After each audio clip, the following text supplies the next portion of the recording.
श्री हरिनारायण एवं देवर्षि नारद की योजना के अनुसार महादेव भस्म विभूत होकर एक अघोरी के रूप में बारात लेकर पहुँचे, जिन्हें देख माता मैना और शैलराज हिमावन चकित एवं दंग रह गए।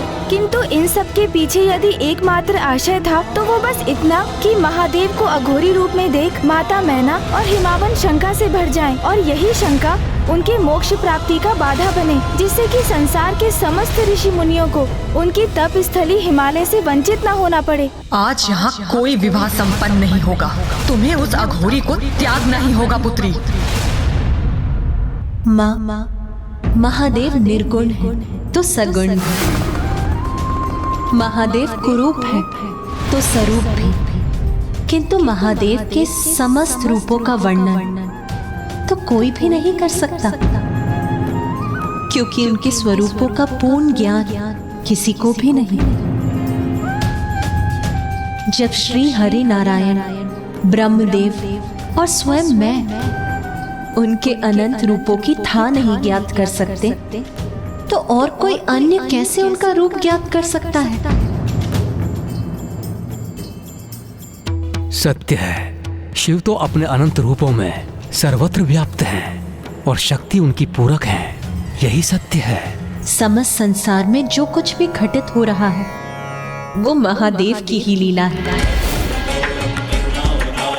वो महादेव आपकी पुत्री के तप से प्रसन्न होकर हमारे द्वार पर उपस्थित है।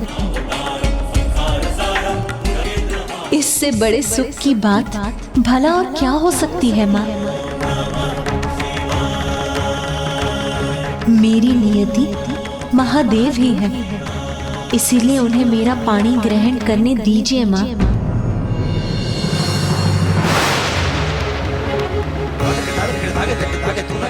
हमारी पुत्री उचित कहती है मैना, जो सभी के स्वामी हैं, जिनकी लीला अपरंपार है, उनकी इच्छा में हम बाधा कैसे उत्पन्न कर सकते हैं?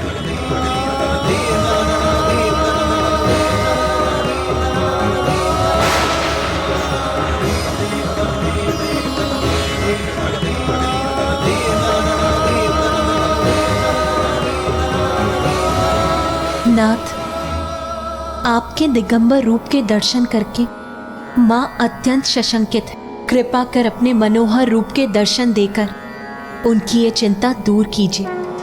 ये अत्यंत तनाव का क्षण था, क्योंकि महादेव तो सभी सतही आडंबर से परे हैं और वास्तव में जिनका अन्य सभी परित्याग करते हैं, महादेव तो उन्हें भी अपनाते हैं। भांग, धतूरा, भस्म उन्हें प्रिय है, इसलिए उनका इस प्रकार अपने दिव्य रूप के दर्शन देना तो उनके सरल अस्तित्व के विरुद्ध है। किंतु अब माता ने महादेव को गुहार तो लगा दी, किंतु क्या वो ये गुहार सुनेंगे?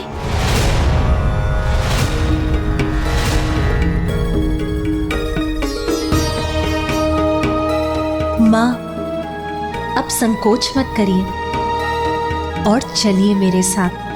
चलिए, किंतु कहाँ?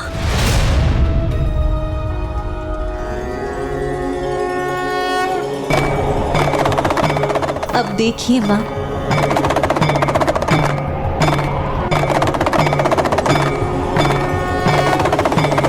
लगता है मैंने प्रभु को इतना भला बुरा जो कह दिया, इसलिए कदाचित वो यहाँ से लौट गए हैं। माता, आपको एक अद्भुत और दिव्य अनुभव होने जा रहा है, इसीलिए अब आप अपने नेत्र बंद कीजिए और उनका ध्यान कीजिए।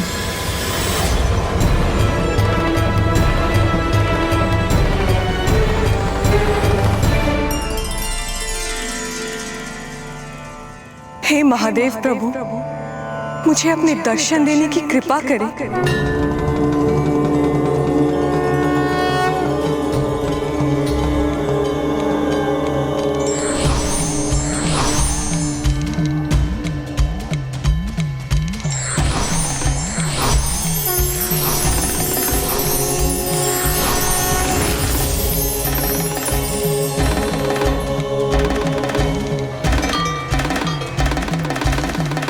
चंद्र भी पूर्ण हो गया मन के माथे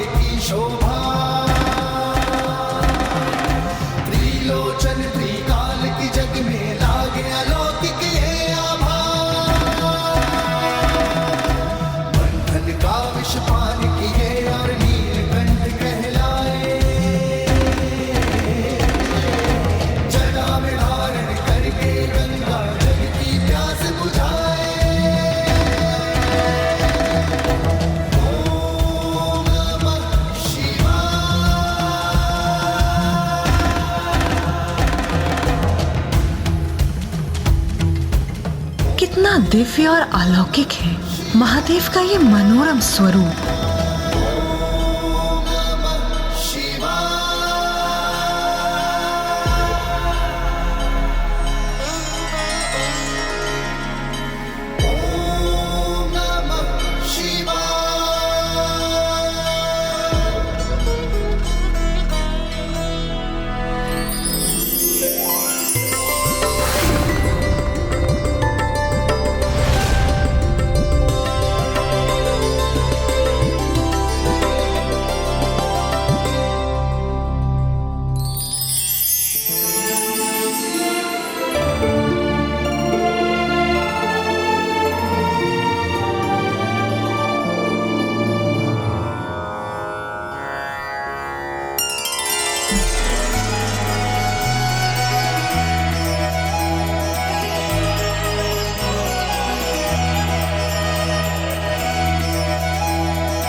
से करने चली मिलाप, अनुपम ये संयोग अनोखा, होगा अब ये पुनर्मिलाप। व्याकुल ये हृदय और नैना, पार्वती शिव मिलेंगे आप। व्याकुल ये हृदय और नैना, पार्वती शिव मिलेंगे आज। होगा मंगल पल वो अलौकिक, पार्वती शिव मिलेंगे आज। होगा मंगल पल वो अलौकिक, पार्वती शिव मिलेंगे आज। पार्वती शिव मिलेंगे आज।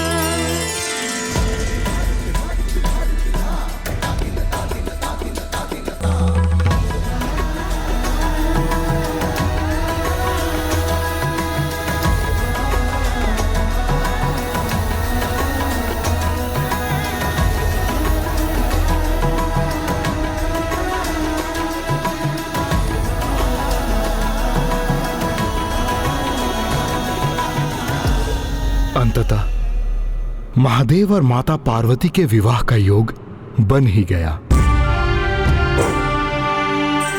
तो अब तो सब कुशल था ना ब्राह्मण देवता?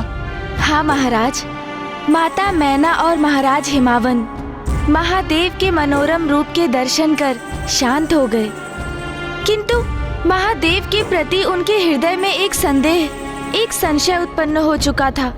संशय तो ऐसा भाव है कि एक बार उत्पन्न हो जाए तो पूर्ण रूप से कभी नहीं मिटता।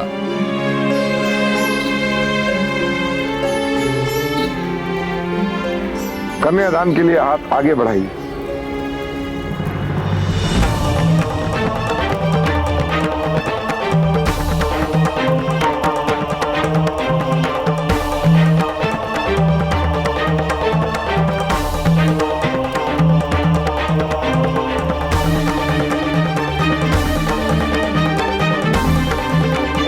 पिताश्री रुक क्यों गए?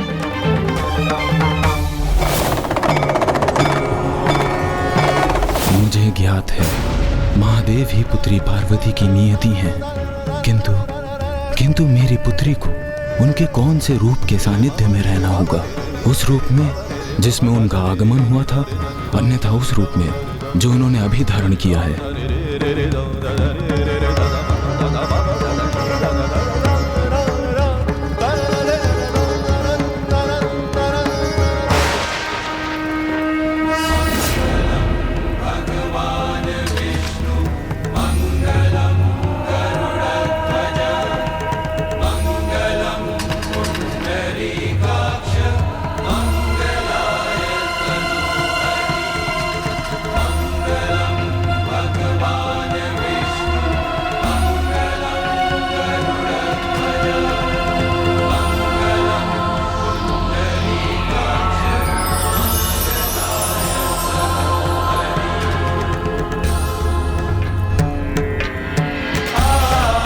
नारायण देवी आदि शक्ति के प्रिय भ्राता हैं। महाराज हिमावन भी नारायण के ही अंश हैं। इसीलिए नारायण स्वयं देवी पार्वती के कन्यादान में भी उपस्थित हैं।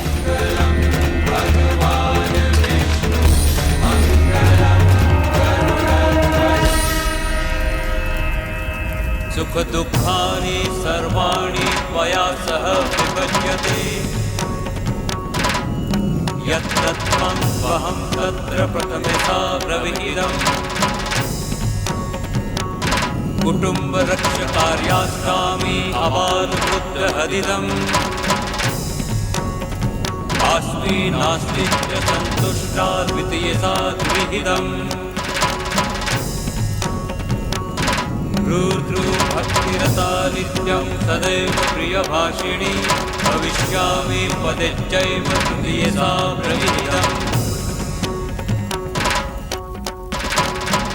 आर्ते आर्ता भविष्योमि सुखदुःखा विभागिनी तवाज्ञा पालयाम्यामि कन्या भूर्यपदे।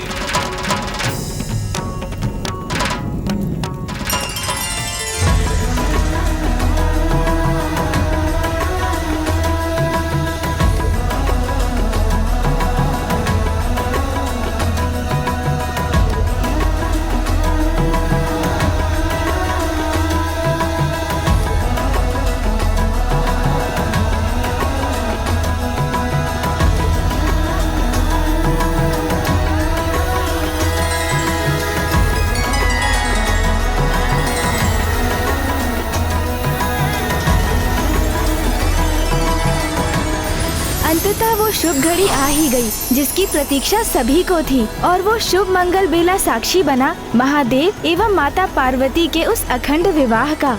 किंतु सत्य तो ये भी था कि महाराज हिमावन ने शंका युक्त होकर पुत्री पार्वती का कन्यादान किया था, जिसके फल स्वरूप उन्हें मोक्ष की प्राप्ति नहीं हुई और वे सदा के लिए धरा पर ही रह गए।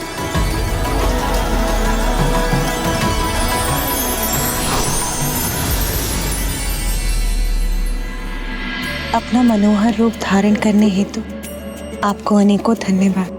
पार्वती, आपने मुझे पाने के लिए पुनः जन्म लिया, मेरी सेवा की, मेरा सानिध्य प्राप्त करने के लिए तपस्या की, इतनी कठोर परीक्षा दी, तो आपकी माँ को मनाने के लिए इतना तो मैं कर ही सकता था। शिव की शक्ति है आप, आपके बिना मैं कुछ भी नहीं। अब मैं आपको अपने से विलग नहीं होने दूंगा।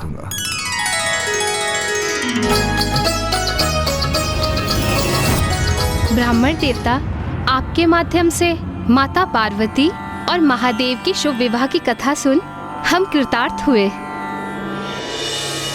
माता ब्रह्मचारिणी के जीवन का सार इस सीख में निहित है कि जिनका मन जीवन के कठिनतम संघर्ष में भी अपने लक्ष्य से नहीं भटकता, उन्हें सफलता अवश्य प्राप्त होती है। और माता ब्रह्मचारिणी की पूजा करने वाले भक्त जीवन के सभी सुख भोगते हुए मोक्ष प्राप्त करते हैं।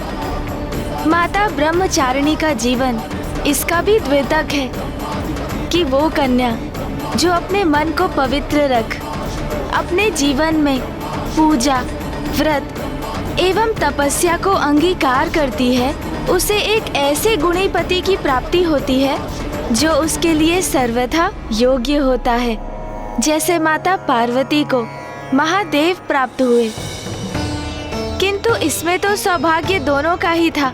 जहाँ एक ओर माता पार्वती को महादेव प्राप्त हुए, महादेव को भी तो माता आदिशक्ति का साथ प्राप्त हुआ।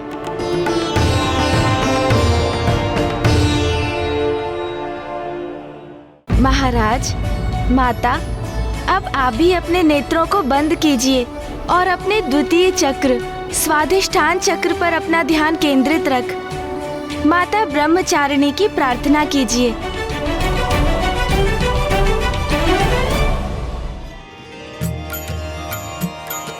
दधाना कर पद्माभ्यां क्षमाला कमण्डलू देवी प्रसीदतु मयि ब्रह्मचारिण्यनुतं मा ब्रह्मचारिण्यनुतं मा। स्वाधिष्ठान चक्र पर ध्यान केंद्रित कर माता की पूजा कर मुझे अपने भीतर एक अद्भुत ऊर्जा के संचार का अनुभव हो रहा है।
काल और कर्म कमंडल माता ब्रह्मचारिणी।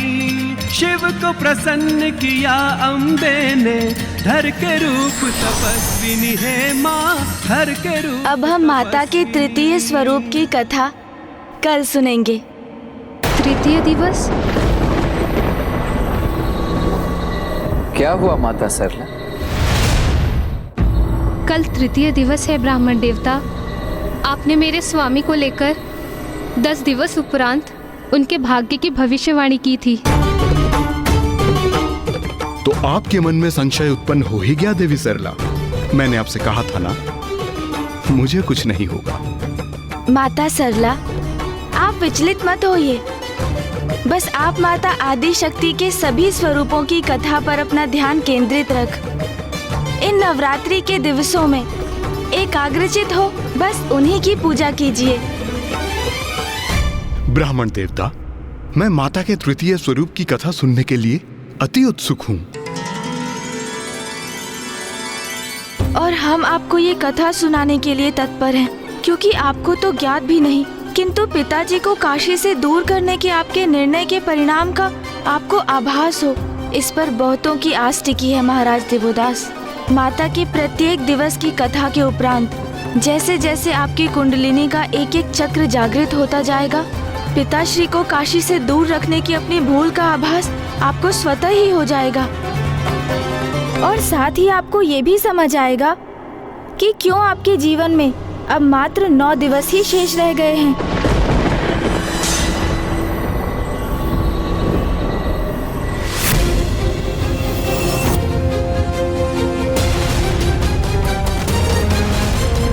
माँ आदि शक्ति, मैं वेद माता आपसे गुहार लगाती हूँ कि कृपा कर वेद की रक्षा कीजिए।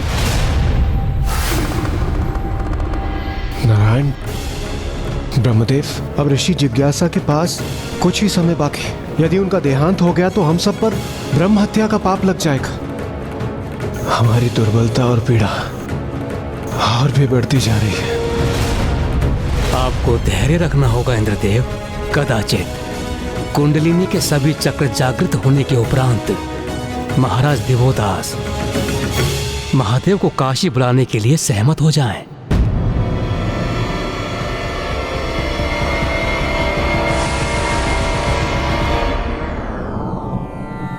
ब्राह्मण देवता, हम माता आदि शक्ति के तृतीय स्वरूप की कथा सुनने के लिए अति आतुर हैं। माता आदि शक्ति की तृतीय स्वरूप है माता चंद्रघंटा। माता चंद्रघंटा।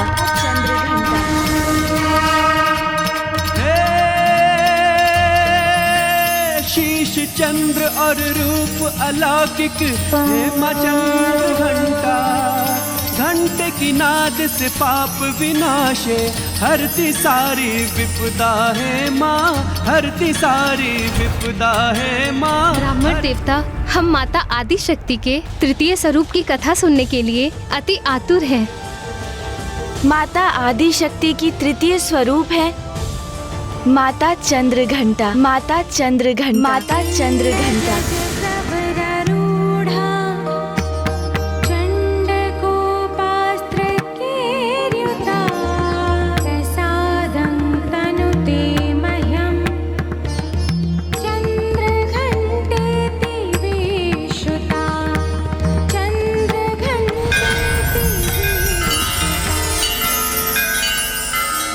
नवरात्रि के तृतीय दिवस अर्थात आज के दिवस माता चंद्रघंटा की पूजा होती है।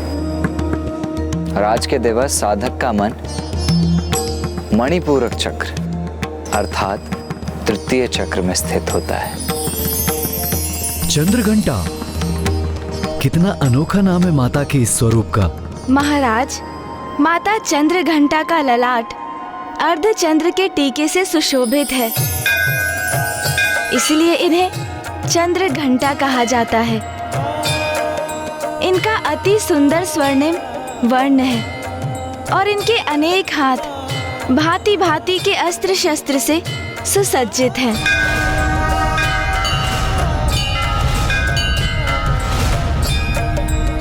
ब्राह्मण देवता, आपने हमें ये तो बता दिया कि माता के इस स्वरूप के नाम में चंद्र का समावेश क्यों हुआ, किंतु उनके नाम में घंटा शब्द के जुड़ाव का क्या अभिप्राय है?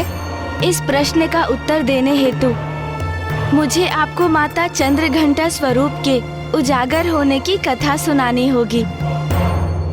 ब्राह्मण देवता, कृपया करके ये कथा सुनाइए। माता पार्वती और महादेव का विवाह संपन्न हुआ और विधि विधान के अनुसार माता पार्वती की अपने मायके से विदाई हुई।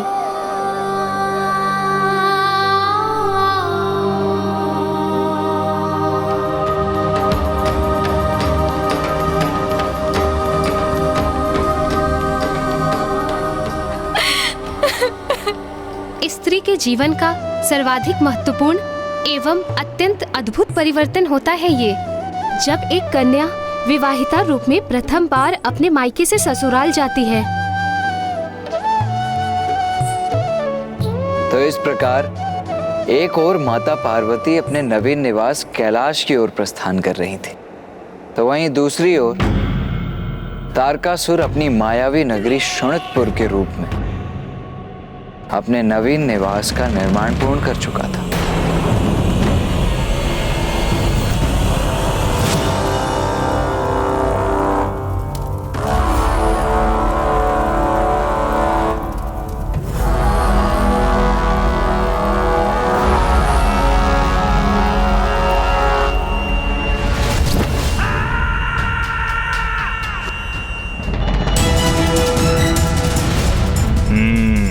उचित है, श्रेष्ठतम है मेरा ये मायावी नगर और मेरा ये भवन, जिसकी माया किसी को भी भ्रमित कर सकती है। मेरा सिंहासन सर्वथा सुरक्षित है, कोई नहीं पहुंच सकता मुझ तक। महाराज, आपके लिए एक शुभ समाचार है। अभी नहीं अट्टासुर, बाद में बताना। आज अति आनंदित हूं मैं, क्योंकि आज मेरे शोणितपुर का निर्माण संपन्न हुआ है। इतनी कठिनाई से यह समाचार लाया हूँ और महाराज ने सुना भी नहीं। क्षमा करें महाराज, किंतु ब्रह्मदेव के वचनों से प्रभावित होकर अपने स्वर्ग का परित्याग कर दिया और उन्हीं के सुझाव से अपने सोनितपुर का भी निर्माण किया। किंतु ये क्या आवश्यक है महाराज? मेरा अर्थ है ये नगरी सुंदर है, उत्तम है, किंतु ऐसा क्या विशेष है इस नगरी में? कदाचित तुम्हारा विचार उचित है रात्रिसुर, किंतु अब मेरे शोणितपुर का निर्माण हो चुका है, तो फिर अब इस प्रश्न को उठाने का कोई स्थान नहीं। तो क्यों ना हम इसका आनंद उठाएं? कितना मूर्ख है असुरराज तारकासुर, स्वर्ग त्याग दिया इस व्यर्थ के छद्म भवन के लिए।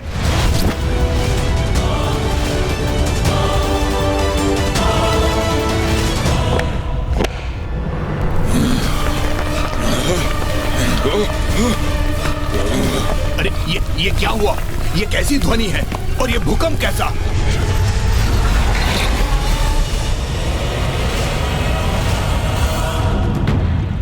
मदिरा, ये तो अत्यंत अद्भुत प्रवाह है मदिरा का। आनंद आएगा अब।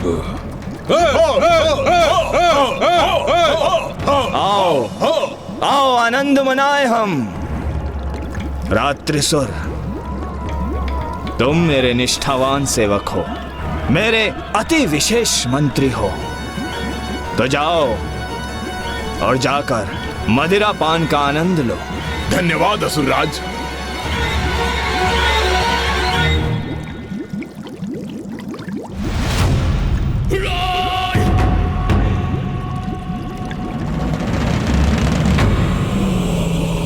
एक और तारकासुर अपने नवीन निवास शोणितपुर के निर्माण की प्रसन्नता में डूबा था, तो वहीं दूसरी ओर माता पार्वती महादेव के संग उनके निवास कैलाश पहुंची, जहां अब उनके समक्ष चकित कर देने वाला दृश्य था। देवी पार्वती, अपने दाहिने पांव से कलश को झुकाकर अपने नवीन आवास में प्रवेश कीजिए।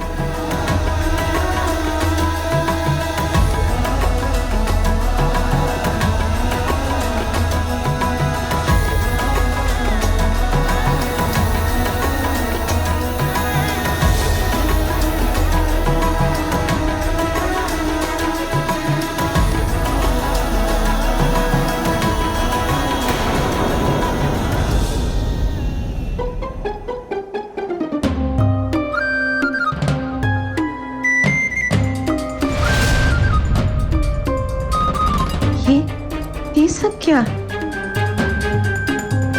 देवी पार्वती, अब अपने इस निवास को आपको ही संभालना होगा और प्रतीत होता है कि आपके समक्ष एक बहुत बड़ी चुनौती है जिसका सामना आपको स्वयं ही करना होगा। अब आप मुझे आज्ञा दीजिए।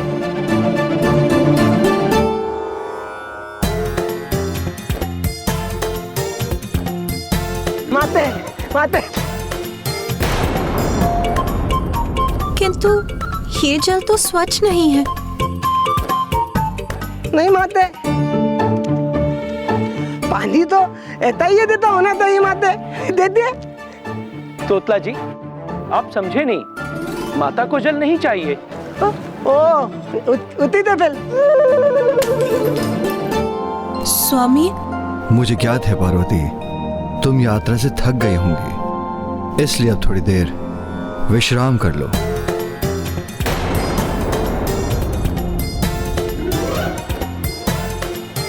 विश्राम करो? किंतु कहाँ? माते आइए, मैं आपको भवन दिखा देता हूँ, आइए ना। माता, तोतला जी का आशय है कि वो आपको संपूर्ण भवन दिखाना चाहते हैं। आइए। अब देखने को और शेष रह क्या गया है? देख क्या रहे हो रात्रिसुर, पियो उसे।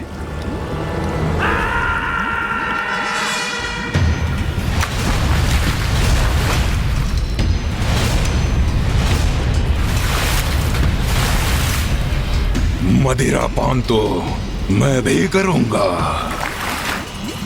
रुको अट्टासुर, अपनी बारी की प्रतीक्षा करो।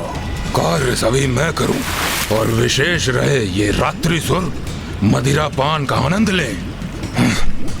महाराज मुझे एक तुच्छ सेवक के समान ही समझते हैं जो बस प्रतीक्षा ही करे अपनी बारी की।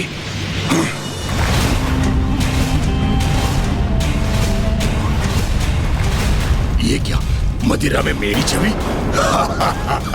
जल में प्रतिबिंब देखा सुना था, किंतु मदिरा में प्रतिबिंब प्रथम बार देखा है।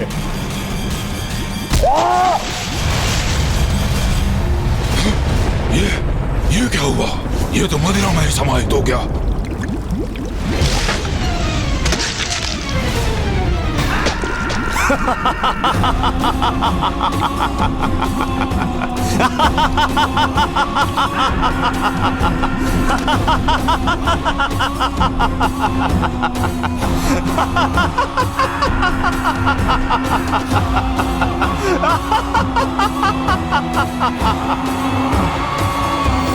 अपने मन में मुझे मूर्ख कह रहा था वो, मुझे, किंतु अब उसे ज्ञात हो गया होगा कि शोणितपुर में क्या विशेषता है। मायावी है मेरा शोणितपुर, मायावी। एक ऐसा मकड़ जाल जिसमें एक बार जो कोई फंसा तो फिर एक कीट पतंग के समान उसमें फड़फड़ाता रहेगा, किंतु वहां से मुक्त नहीं हो पाएगा।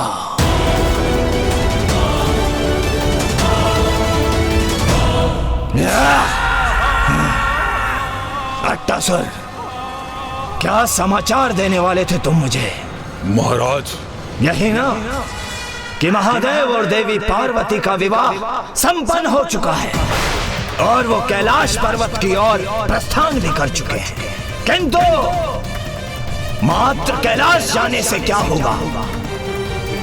अरे पुत्र तो प्राप्त नहीं हुआ है ना, और वो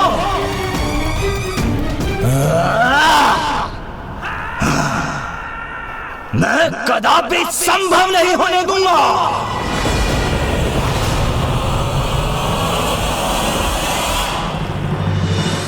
तो क्या तारकासुर के पास महादेव और माता पार्वती के विवाह का समाचार पूर्व से ही था? हाँ, किंतु तारकासुर को इसकी कोई चिंता नहीं थी, क्योंकि शोणितपुर का निर्माण तो हो चुका था और अपनी इस मायावी नगरी में उसे स्वयं के सुरक्षित होने का आभास भी हो रहा था। और उधर कैलाश में माता पार्वती प्रथम बार अपने जीवन में सब कुछ अस्त व्यस्त देख रही थी। आइए माते, आइए। माते ये देखिए, ये अपना सुंदर लतोई दल।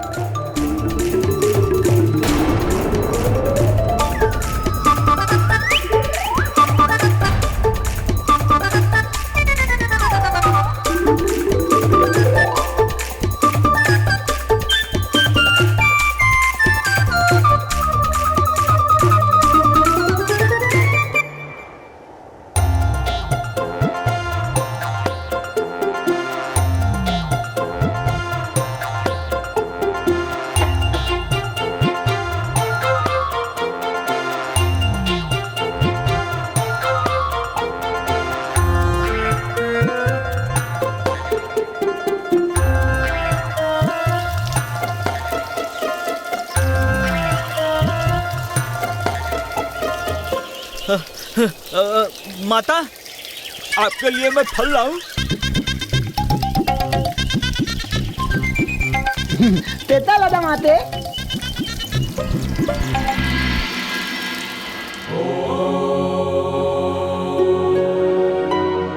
इन सब के मध्य स्वामी ध्यान मग्न है। स्वामी,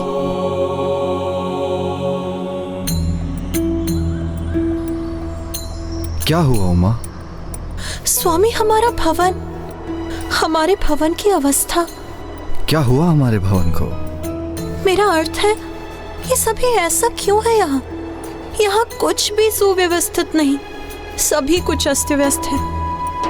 इतनी धूल एकत्रित है यहाँ, और रसोई गृह में पात्र भी छिन्न भिन्न है, और इतना मैला है वहाँ। ऐसा प्रतीत हो रहा है कि कितने समय से उसे किसी ने बुहारा तक नहीं, और रसोई घर में भोजन नहीं है, स्वच्छ जल नहीं है, और सभी का वो तो अपनी इच्छा अनुसार जहां तहां निद्रा में लीन।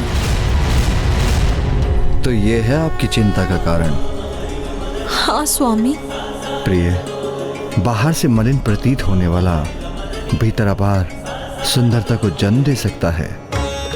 कमल पुष्प भी कीचड़ में ही फलता फूलता है और खिलकर अपनी सुंदरता बिखेरता है।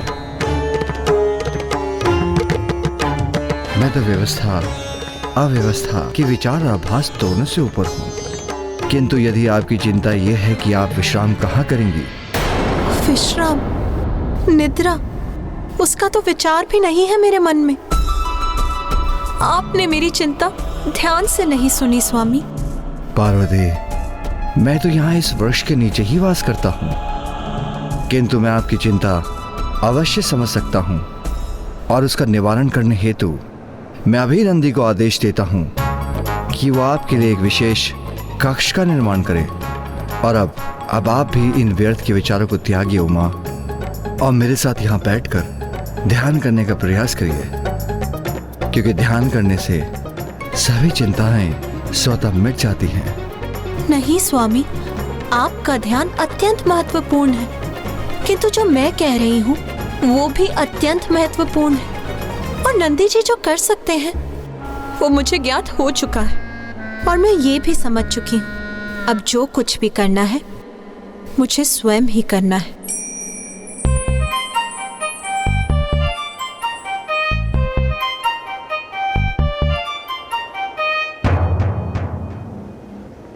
आप ध्यान कीजिए स्वामी, और मुझे यहाँ की अवस्था पर ध्यान देने दीजिए।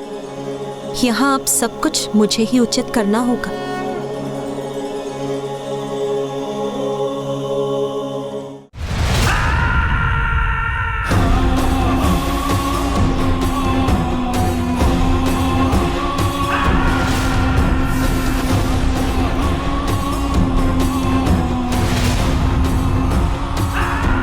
ये क्या? असंख्य अंड महाराज, ये क्या है? वृद्ध हो गए हो तुम मट्टासुर, इसलिए ये समझने में असमर्थ हो कि ये मेरे नवीन असुर हैं। ये कैसे असुर महाराज, जिनके ना हाथ है, ना पांव है, और ना ही मुख है? तन से ही नहीं, मन से विवृत हो चले हो तुम अट्टासुर। अभी अंडे से बाहर आने वाले नवजात असुर हैं ये। और जब ये बाहर आएंगे, तीव्र रक्त पिपासा होगी इनकी। समय आ गया है मेरे सुंदर असुरों, आओ बाहर आओ।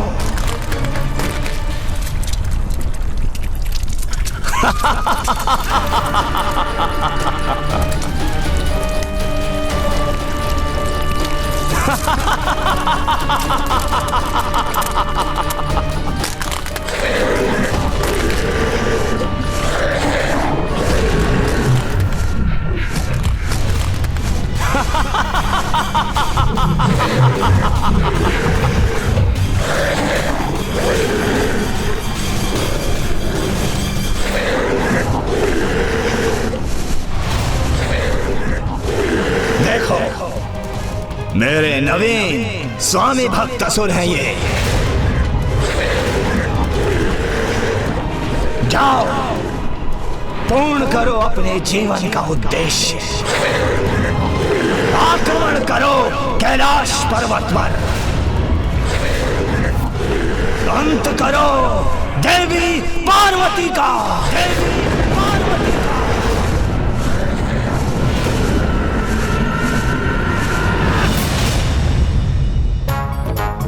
क्या स्वादिष्ट खाने के स्वप्न आ रहे हैं।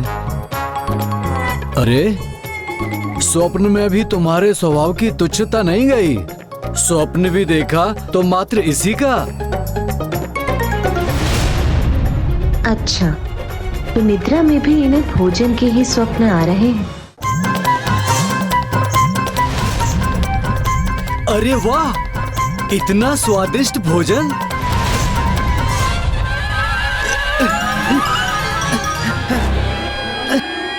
रुक जाओ, कोई आगे नहीं बढ़ेगा, कोई इस भोजन को स्पर्श नहीं करेगा। क्या हुआ माता? सब कुशल तो है ना?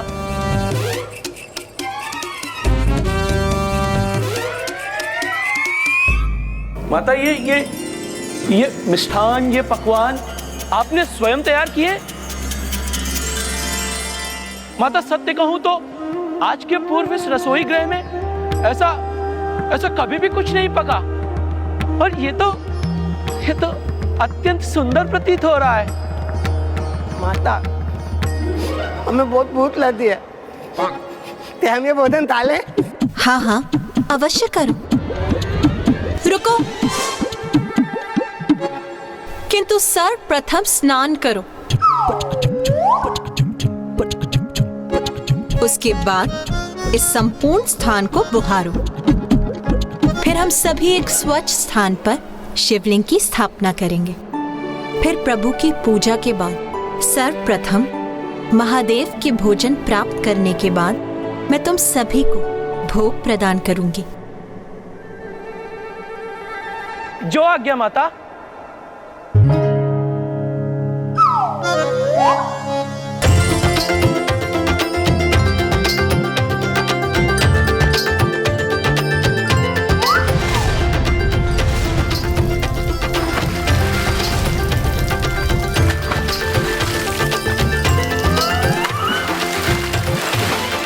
यदि मैंने इन गढ़ों को अपना कार्य संपन्न करने की प्रतीक्षा की, तो कदाचित मुझे अनंत काल तक ही प्रतीक्षा करनी होगी।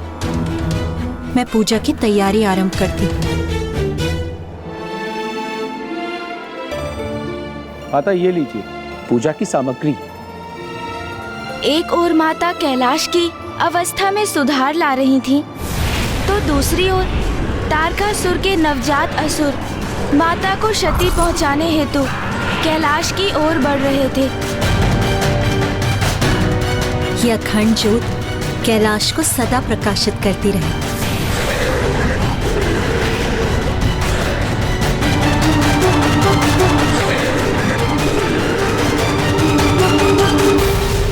तो क्या तारकासुर के वे नवजात असुर माता को क्षति पहुंचाने में सफल हो गए थे ब्राह्मण देवता?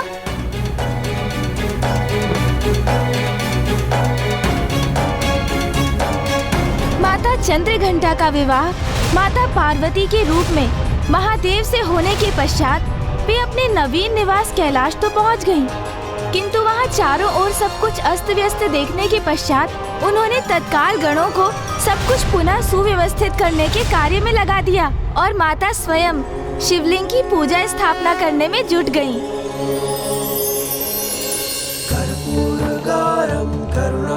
माता, संसार सारम भुजगेंद्रहारम सदा वसंतम हृदयारविंदे भवं भवानि। माता ये लीजिए पूजा की सामग्री। एक ओर माता कैलाश की अवस्था में सुधार ला रही थीं, तो दूसरी ओर तारकासुर के नवजात असुर माता को क्षति पहुंचाने हेतु कैलाश की ओर बढ़ रहे थे।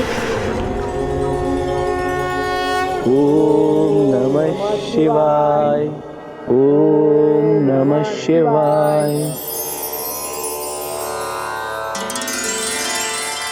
यह अखंड ज्योत कैलाश को सदा प्रकाशित करती रहे और मेरे निवास से अंधकार और बुरी शक्तियों को सदा दूर रखे।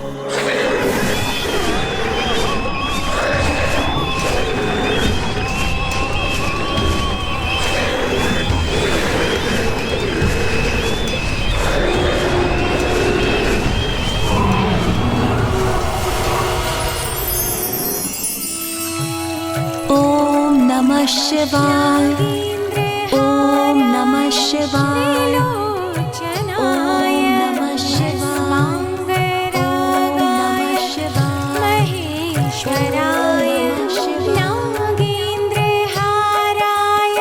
त्रिलोचनाय, भस्मांगरागाय,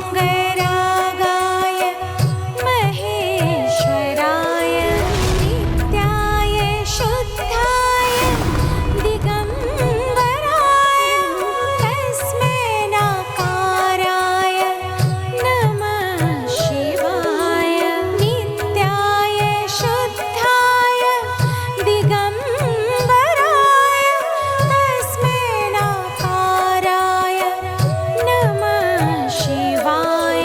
नमः शिवाय, नमः शिवाय, नमः शिवाय।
जिस भी गृह में सद्गृहिणी प्रातः और सायंकाल नियमित रूप से घंटा बजाकर ध्वनि उत्पन्न करती है, उस गृह से सभी प्रकार की बुरी शक्तियां दूर रहती हैं यही माता ने भी किया। उन्होंने फिर घंटे की ध्वनि से कैलाश में अब तक व्याप्त समस्त नकारात्मक ऊर्जाओं को दूर किया।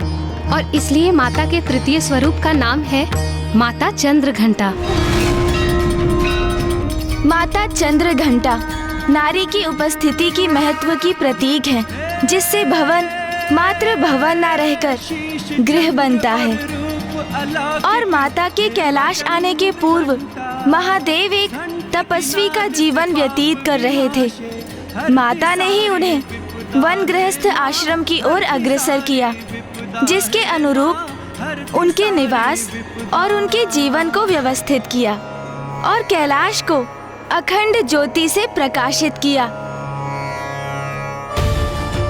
इतनी तपस्या के उपरांत माता को महादेव का साथ प्राप्त हुआ था, किंतु वास्तव में तो उनके तप का सुफल तो माता के रूप में महादेव को ही प्राप्त हुआ था। अब माता के जीवन का तृतीय चरण आरंभ हो चुका था। माता का ये रूप परम शांतिदायक और कल्याणकारी है। इनका ध्यान हमें लोक और परलोक दोनों में ही सुख सद्गति प्रदान करता है। देवी चंद्र घंटा की आराधना से साधक में वीरता निर्भयता के साथ साथ सौम्यता और विनम्रता का भी विकास होता है। माता चंद्र घंटा का ध्यान करने से साधक का तृतीय चक्र अर्थात मणिपूरक चक्र जागृत होता है।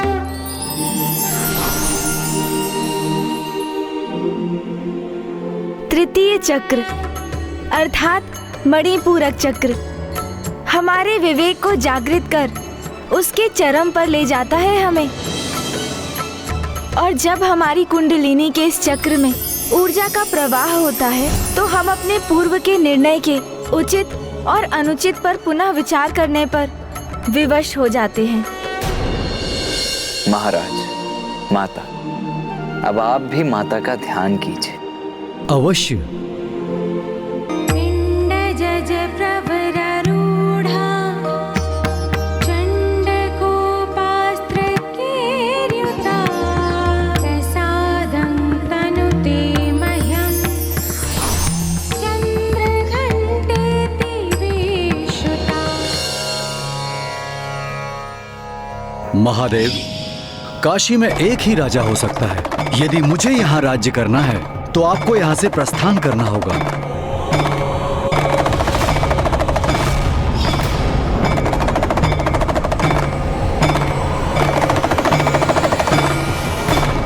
क्या हुआ महाराज? आप कुशल तो हैं?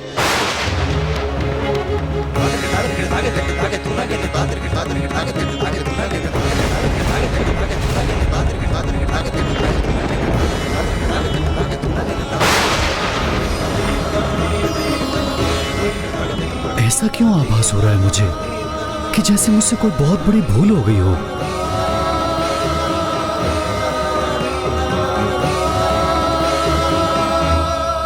अब हम माता की आरती करेंगे।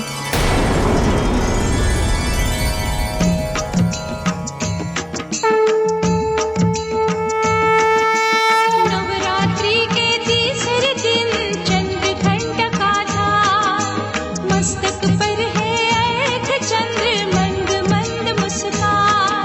10 हाथों में अस्त्र शस्त्र है खड्ग सलवार, घंटे की झनकार से हरती दुष्ट के प्राण।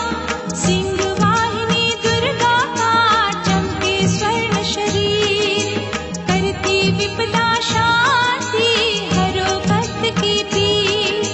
मधुर वाणी को बोल कर सबको देती ज्ञान, जितने देवी देवता सभी करे सम्मान। अपने शांत स्वभाव से सबका करती ध्यान, भवसागर में फंसा हूँ मैं, करो मेरा कल्याण। नवरात्रों की माँ कृपा कर दो माँ, नवरात्रों की माँ कृपा कर दो माँ। जय माँ चंद्र घंटा, जय माँ चंद्र घंटा।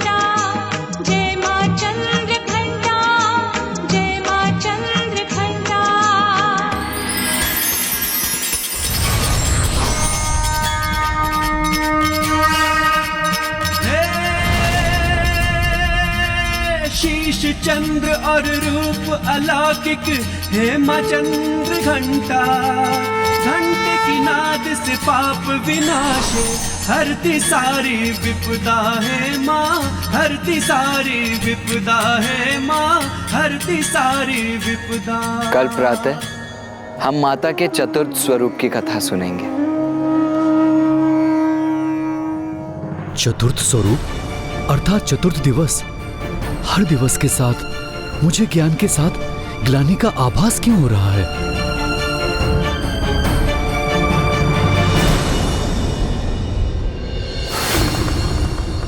ब्रह्मदेव, ये मेरी कल्पना मात्र है अथवा महाराज देवदास के मन में कोई संशय उत्पन्न हुआ जिसके कारण वो तनाव में आ गए? नहीं देवराजेंद्र, ये मात्र आपकी कल्पना नहीं है। जैसे जैसे महाराज देवदास के चक्र जागृत हो रहे हैं और वो देवी पार्वती और महादेव के भिन्न भिन्न कथाओं का श्रवण कर रहे हैं, उनके भीतर जागरूकता का प्रवाह हो रहा है। ये जितना शीघ्र हो उतना ही उचित है। मुझे तो मात्र यही आशा है कि जब तक उन्हें सत्य का, अपने कृत्य के परिणाम का पूर्ण बोध हो, सृष्टि के लिए अधिक विलंब ना हो चुका हो।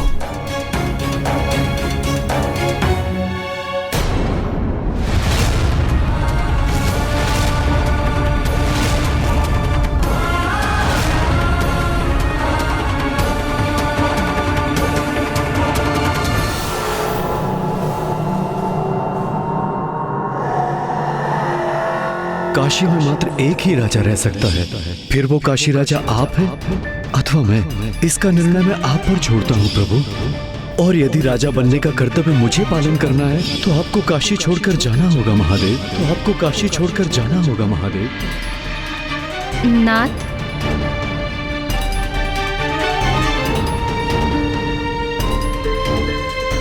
नाथ, मैं पूजा के समय से देख रही हूँ आप बहुत तनावग्रस्त प्रतीत हो रहे हैं। सब कुशल तो है ना? मैं तो माता के अगले स्वरूप की कथा श्रवण करने की प्रतीक्षा कर रही हूँ। आपको तो ज्ञात ही है, इतने अनेक प्रकार से मैं भी माता की यात्रा में स्वयं की यात्रा ही देख रही हूँ।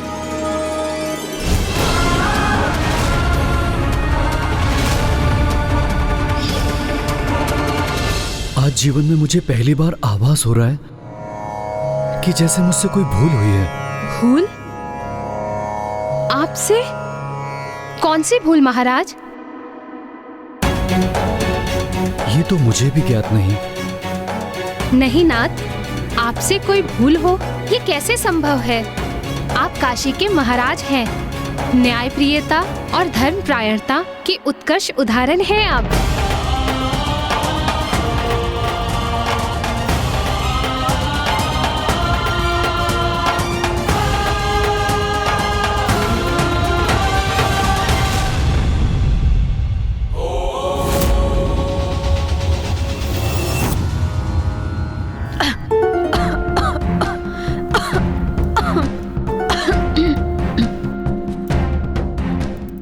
माता आदिशक्ति, मुझे शक्ति दीजिए कि मैं यहाँ बंदी रहने की अपार पीड़ा सह सकूं। मुझसे रहे ब्रह्मदेव एवं देवगण को तो और भी अधिक कष्ट होता होगा। मुझे इतना बल दीजिए माता कि आपके आशीर्वाद से यहाँ से मुक्त होने तक मैं यहाँ स्थिरता से रह सकूं। वाह वाह!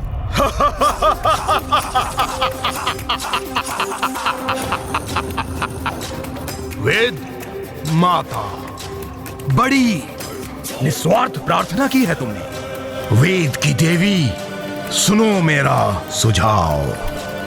देवताओं की चिंता छोड़ो और अपनी चिंता करो, क्योंकि तुम्हें मुक्त कराने यहां कोई नहीं आएगा।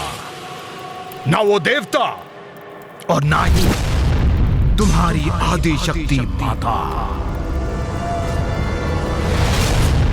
मुझे विश्वास है माता पर, इसलिए मुझे अपनी कोई चिंता नहीं। किंतु तुम अवश्य अपनी चिंता करो दुर्गमासुर। तुम्हारे पास जो समय है उसका सदुपयोग करो, क्योंकि तुम्हारा अंत निश्चित है। क्योंकि यदि माता यहाँ नहीं पहुंची तो अवश्य उसके पीछे कोई बड़ा कारण है। माता तुम्हारा विनाश करने अवश्य यहाँ पहुंचेंगी, तब तुम्हें क्षणिक अवकाश भी प्राप्त नहीं होगा।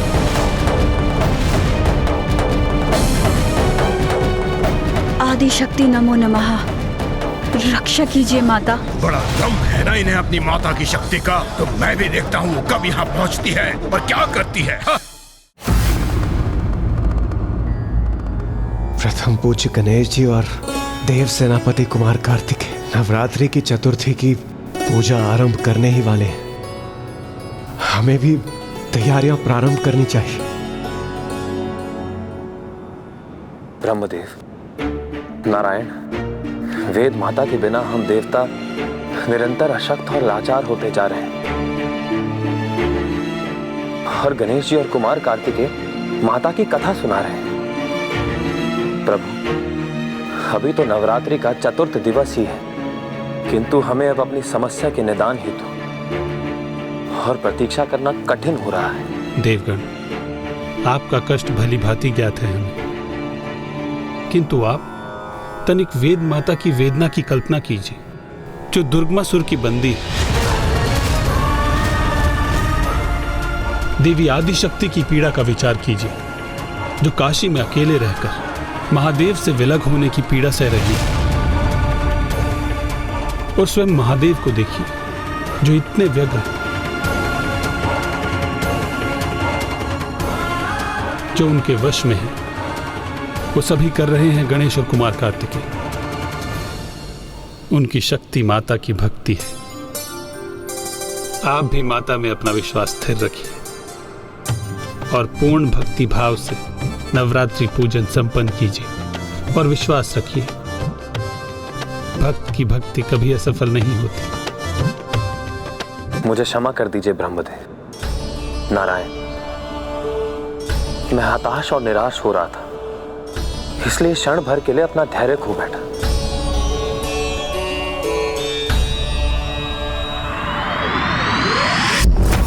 आज नवरात्रि का चतुर्थ दिवस है।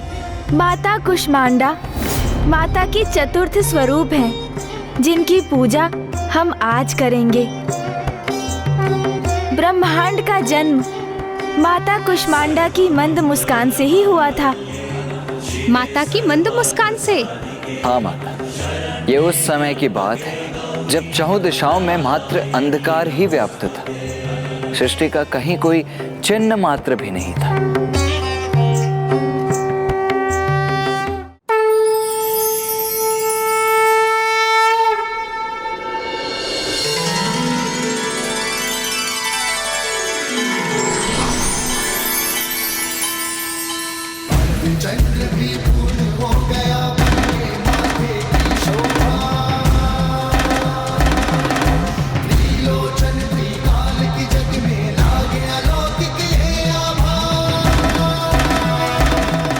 स्वामी,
प्रमुख स्त्री प्रतीक है एक सुखी संपन्न परिवार का, और माता के लिए परिवार तो पूरी सृष्टि थी।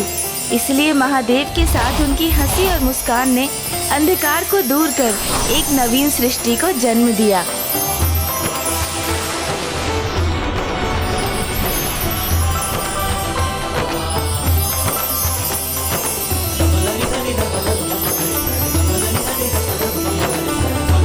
अद्भुत।